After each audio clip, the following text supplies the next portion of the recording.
পুরুষদের দিকে তাকায়। শুধু এটা না, এমনও মহিলা পাওয়া যায় যারা পুরুষদের সাথে, বেগানা পুরুষদের সাথে আড্ডাবাজিও করে।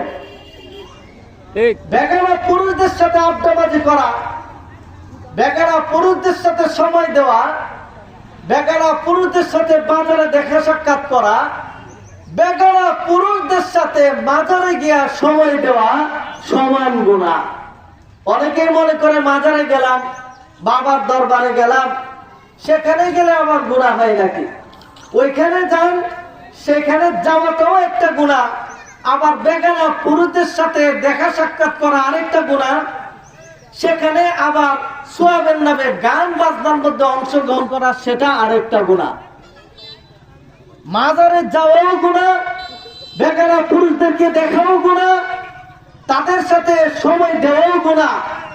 এই গুনার মধ্যে যারা মুক্তারা, যারা লিপ্ত, তারা কখনো শ্রেষ্ঠ মহিলা হতে পারে না।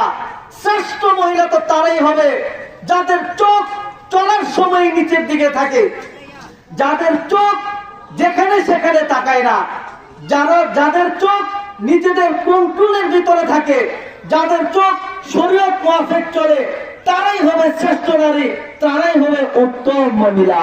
ঠিক। উত্তম মহিলা হতে হয়